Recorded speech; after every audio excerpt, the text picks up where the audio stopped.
Okay, so today we're really going to dive deep into this conversation between um, Jordan Peterson, pretty well known, and Winston Marshall. Yeah.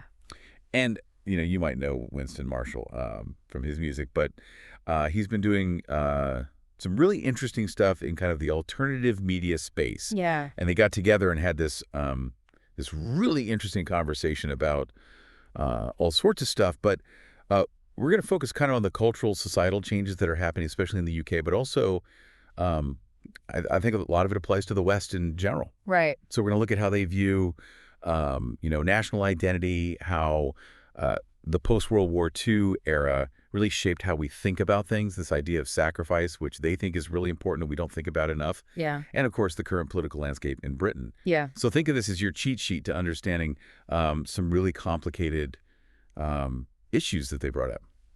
So to set the stage, Peterson starts by introducing Marshall as kind of this emerging voice in particularly the UK's alternative media scene.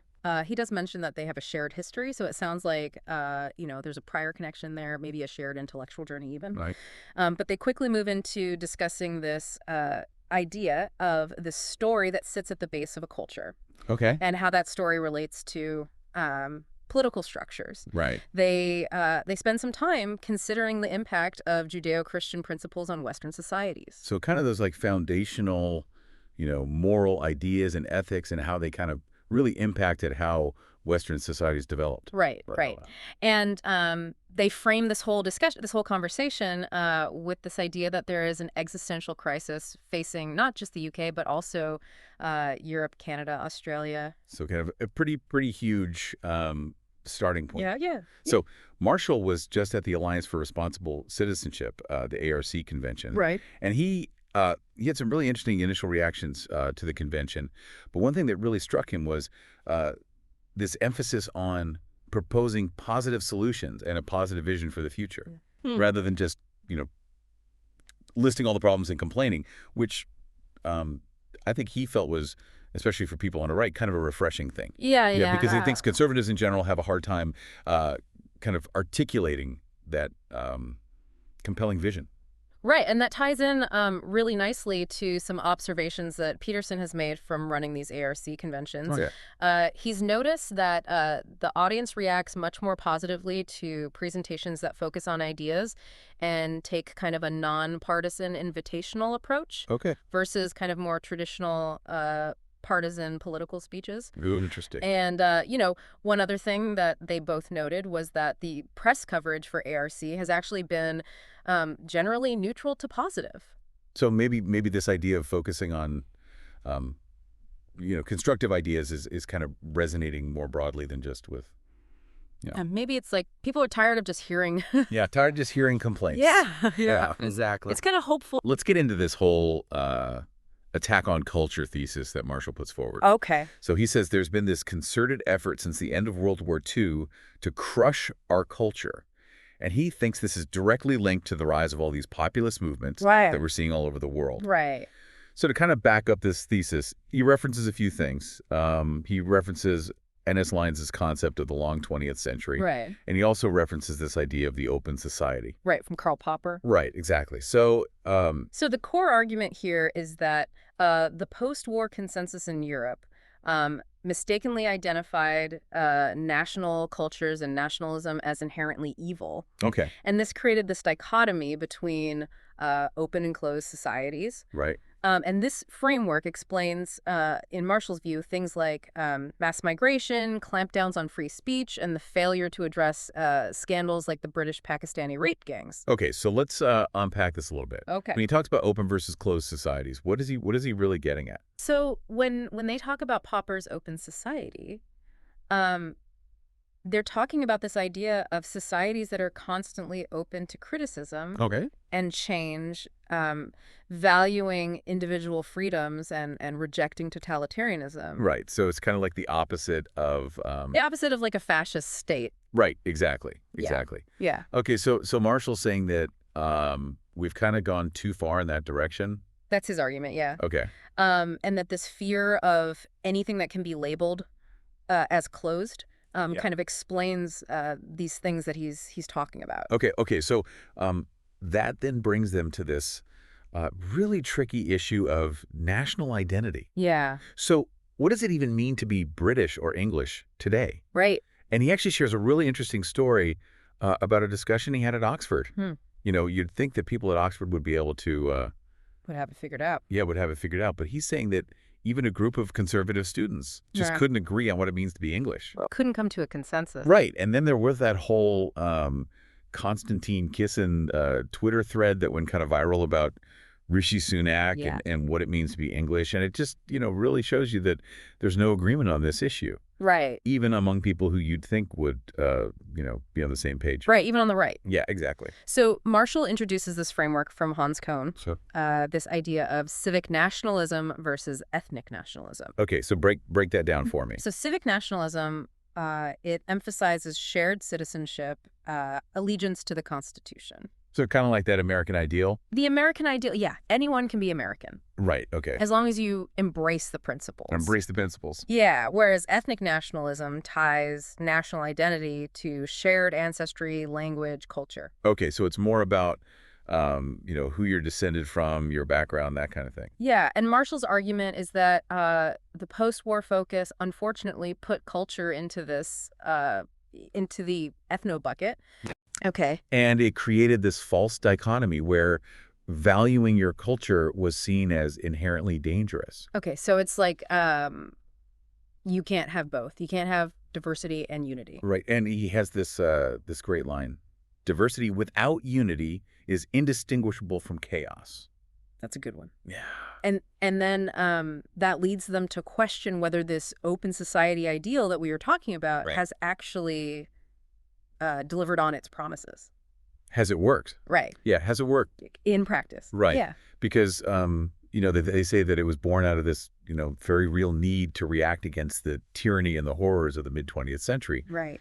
But has it actually created a new set of problems? Right. Like, has it gone too far? Yeah. Have we swung the pendulum too far in the other direction? Exactly. And they talk about how, being so wary of these traditional unifying institutions. Like marriage, the family, the nation state. Right. So Those have all been associated with oppression at times, for sure. Right. But have we gone too far in dismantling those things? Right. And they say that, that's left people feeling really disconnected. And they even use the word bereft, like they've lost something really important. Bereft. Yeah. Okay, so Peterson, he comes at this from a psychology perspective. Right. And he says that, traditional psychology has really kind of ignored our social nature. Mm. It's all focused on the individual and their mental health. The individual mind, right. Right. But he's saying that we can't really understand ourselves outside of these social structures that we inhabit. Right. It's like our identities are interconnected with our families, our communities, our nations. Right. And he uses the example of, marriage and sexuality to kind of illustrate how social structures can help us instead Right. of just inhibiting us. Integrate these drives. Right. Exactly. Like, it's not always about suppression. It's not about It's suppression. about finding a way to fit in. Right. And he says identity is actually this feeling of harmony across these different levels Okay. I like that. of social belonging. Yeah. So, okay. So then they move on to this really fundamental question. What does a healthy relationship with your nation actually look like? Right. And they talk about how, Europe after World War II had this really strong sense of guilt Mm. and the need to kind of reconcile So reconcile. with what had happened. Right. And then you contrast that with America's post-war experience, which was more like, we're the savior, We're the good guys. the beacon of freedom. Right. And they're saying that really has had a lasting impact on how we see ourselves. Right. On how we see ourselves and how we see our nation. Exactly. Yeah. And they specifically talk about this suppression of British national pride over time. Wait. Yeah. Maybe stemming from that whole post-war guilt thing. Maybe so, yeah. So Marshall then offers this really interesting definition of national identity. Okay. He says it's shared participation in the same stories. It's a good one. Yeah. And he really emphasizes that, it's the narratives we embrace and the values that are in those stories that are really important. More important than just the facts, right? Yeah, more important than just a set of facts. Yeah. So it's not just about, being born in a certain place or having a certain passport. It's about buying into the story. Right. It's about the story. And he uses this great analogy of a marriage. Okay. And how, in a marriage, you have these shared principles like fidelity, commitment. Right. Those aren't just facts about the relationship. It's the story. It's the story that you're both telling, Yeah. right? And he and Peterson really, they lament what they see as this destruction and twisting of Britain's national story. Especially, they point to the education system. Yeah, the education system, the broader culture. Your culture at large. Yeah, and they say that that's really eroded this foundation of national identity. Right. It's like pulling the rug out from under it. Yeah, and it's contributing to this sense of, fragmentation and Yeah. lack of cohesion. Lack of cohesion. So Peterson then brings in this, this Marxist perspective. Okay. And he's saying, Marxists traditionally say that what unites people is power. It's about socioeconomic status. Yeah, the oppressor versus the oppressed. Right, exactly. But he offers a critique of this view. He doesn't buy it completely. He doesn't totally buy it. Yeah. He says that, in a really healthy, non-corrupt society, socioeconomic differences should be based on productive competence. On merit. Right, on merit, on the value that you create. Right. Not just, brute force or power. Right, not just who you can exploit. Exactly. And he mentions Karl Popper's criticisms of Marxist totalitarianism. Right. So there's a danger to that narrative if it's taken too far. Yeah. Okay, so then they move on to this this postmodernist view of power. Okay. Which is a little bit more complicated. A little bit more nuanced. Yeah, nuanced. Yeah. They talk about Foucault. Yeah, Foucault is kind of the poster child for postmodernism. Yeah, and he's saying that, power isn't just this top-down thing. It's not just the king and the peasants. Right. It's more embedded in all our relationships and our language. It's in the language we use. It's everywhere. It's everywhere. Okay, and part of this postmodern view is this skepticism that, we can even have a genuine dialogue. Right, like a truly transformative dialogue. Right, where we can actually, change each other's minds or come to some kind of understanding. Right? Yeah, they're kind of skeptical of that. Yeah. Okay, so then this leads to Peterson proposing this other unifying principle for free societies. Okay. I'm intrigued. And it's not power. He's saying it's voluntary self-sacrifice. Interesting. So he uses this this really down-to-earth analogy of just like everyday interactions where we offer things to people. Our time, our help, gifts. Yeah. Without expecting, immediate gain. Right. And he also points to this historical example of warring tribes that start to trade through sacrificial offerings. So they're giving something up. Right. They're giving something up to build that trust. Right. And he's saying that this act of, giving up something voluntarily. Of sacrifice. Right. Is really key, not just for us individually. Not just for our own psychological well-being. Right. Yeah. But for society to even function. Right. It's like the glue. Yeah. The glue that holds everything together. Yeah. Okay. So then they get into this really interesting exploration of sacrifice through the Bible. Oh, okay. They're looking at, these biblical narratives, not as just like a set of rules. Not as commandments. Right, but as this kind of ongoing interrogation of what it means to sacrifice. Asking the question. Asking the question. Yeah, what does it mean? What does it mean? And of course, they talk about Christ's sacrifice as kind of the ultimate example. Ultimate example. And they explore this idea that, a total sacrifice, like giving up everything, right, can actually be the foundation for abundance and renewal. It seems paradoxical. It's a paradox. Yeah. But that's what they're getting at. And then they talk about this interplay of sacrifice between the individual and the nation. Right, between the individual and the nation. And they actually compare it to this this idea of the covenant with Abraham. Right, with Abraham. So, this agreement between God and Abraham. Yeah, with mutual obligation. Right, mutual obligations. Yeah, not just one-sided. Right, exactly. And then they talk about how, that covenant is broken in the Old Testament. Right. And they kind of question, is there even a British covenant today? Like, do we have that agreement? Do we even know what binds us together? Right. What are the principles? What are the principles? Yeah. Okay, so then they get to this this really critical question, which is, how do you foster national identity without it turning into this this really bad kind of ethno-nationalism Without it being exclusionary. without it being exclusionary. Fascist even. Yeah, fascist even. Right. So they compare the American experience, this whole one nation under God, Mm-hmm. multicultural, but one All nation right, yeah. with, Europe's experience, which is very different. Yeah, different history. Yeah, where nationhood and ethnicity are often very intertwined. Yeah. And then they talk about how British identity is different. Implicit. It's more implicit. It's not like it's written down. It's not in a document. Right. It's more in the common law, the monarchy, those kinds of. It's in the traditions. Yeah.